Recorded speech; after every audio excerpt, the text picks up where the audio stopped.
क्या अपडेट है आपके पास? अपडेट है, लखीसराय से डिप्टी सीएम विजय कुमार सिन्हा 79 वोटों से पीछे हो गए। हालांकि अंतर कम है लेकिन पीछे हुए हैं। महुआ से बात कर लेते हैं। एलजेपीआर के संजय सिंह 1409 वोटों से आगे चल रहे हैं। संजय सिंह को मिले हैं 3536 वोट, मुकेश रोशन को मिले हैं 2127 वोट और तेज प्रताप को मिले हैं 681 वोट। जब शुरुआती रुझान आए थे तो तेज प्रताप यादव आगे चल रहे थे महुआ सीट से, लेकिन अब वो पिछड़े हैं और लगातार जो मुकेश रोशन है वो बढ़त बनाए हुए हैं। लखीसराय की सीट पर ध्यान देना जरूरी है। डिप्टी सीएम विजय कुमार सिन्हा की सीट है 79 वोटों से फिलहाल, लेकिन वो पीछे हो गए हैं। अब देखना होगा कि जब आगे रुझान और आते हैं और जैसे जैसे ये सिलसिला आगे बढ़ता है तो किस ओर जाता है ये आंकड़ा। लेकिन फिलहाल लखीसराय से डिप्टी सीएम विजय सिन्हा पीछे हो गए, अंतर कम है लेकिन 79 सकते हैं। हम तो बिहार के प्राइड के साथ गए।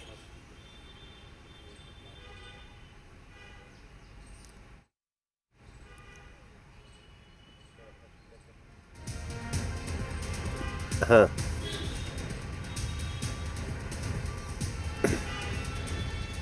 अरे भैया वो पहले से बड़े भाई की भूमिका में है और घी चाहे ए थरिया में गिरे चाहे वो थरिया में गिरे, घीवा अपने थरिया में गिरता।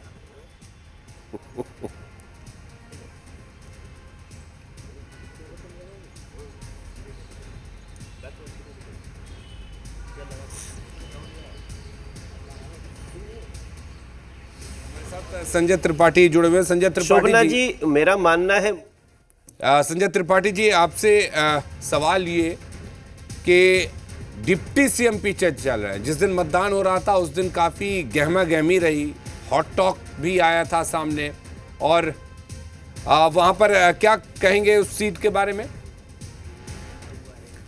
सही में हॉट तो सीट थी और विवाद भी हुआ था। आप देखें, अजय कुमार जो आरजेडी के एमएलसी थे तो उनसे आमने सामने की बात हुई थी और उस समय काफी आरोप प्रत्यारोप हुए थे। लेकिन मैं इन सब रुझानों के बीच में एक महत्वपूर्ण बात कहना चाहता हूं कि शुरुआती में जो आप जिन मंत्रियों को आप आगे दिखा रहे थे, अब पलट कर उन पे देखिए, नजर दौड़ाइए, सिवान पे क्या स्थिति है, वो पीछे जा रहे हैं। लेसी सी जदयू क्या है वहां पे जाइए, वो भी पीछे हो गई। रेणु देवी जो है वो भी पीछे हो गई।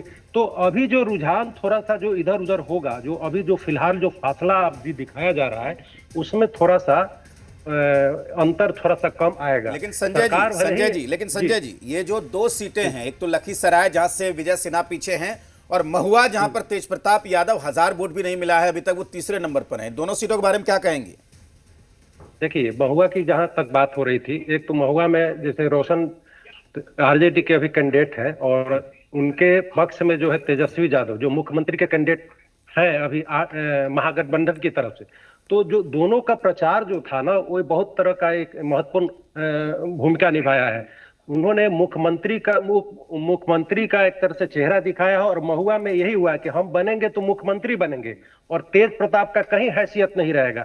तो ये बातें वहां को एक तरह से क्लिक की हुई है और जिसके कारण जो है तेज प्रताप जो एक तरफ से हाशिए पे आए हुए हैं। एक महत्वपूर्ण ये बात है। और जिसमें यादव की जो एक्सेबिलिटी है, जहां लालू यादव खड़ा होंगे वहां दूसरे की स्वीकारता नहीं होती है।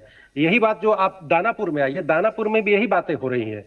जहां लालू यादव ने रोड शो किया, रितलाल का, भले वो क्रिमिनल है, क्रिमिनल बैकग्राउंड के हैं, जेल में है, लेकिन अकेली सीट है जहां पर लालू प्रसाद ने रोड शो किया, दानापुर।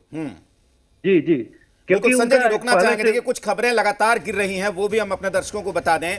लगातार जो अलग अलग इलाकों से जो खबरें मिल रही है रुझान को लेकर, इस वक्त का जो आंकड़ा है 146 और 82 और अन्य के खाते में 4, ये जो आंकड़ा है यहां पर आप देख पा रहे हैं अपने टीवी स्क्रीन पर कि किस तरीके से 2/3 बहुमत तो नहीं है लेकिन 150 का जो आंकड़ा है, जो चमत्कारिक आंकड़ा आप इसे कह सकते हैं, उसको छूता हुआ राष्ट्रीय जनतांत्रिक गठबंधन इस वक्त बिहार में दिख रहा है।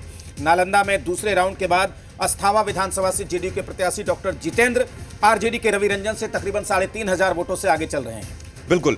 और सिवान सदर सीट से भी अपडेट है। बीजेपी के मंगल पांडे 1071 वोटों से आगे चल रहे हैं। उसके अलावा दूसरे राउंड में वैशाली से आरजेडी उम्मीदवार अजय कुशवाहा जेडीयू के सिद्धार्थ पटेल से 204 वोटों से आगे चल रहे हैं। लगातार हम चर्चा भी कर रहे थे राजेश, और खासकर बात हम लखीसराय सीट की भी कर रहे थे, उस पर भी हम चर्चा करेंगे। महुआ सीट में आखिर क्या वजह रही कि यहाँ पर तेज प्रताप यादव को अब तक 1000 वोट भी नहीं मिले, उस पर भी चर्चा करेंगे। लेकिन फिलहाल न्यूज रूम का रुख कर लेते हैं। न्यूज रूम से हमारे सहयोगी राहुल इस वक्त बने। राहुल, क्या अपडेट है आपके पास?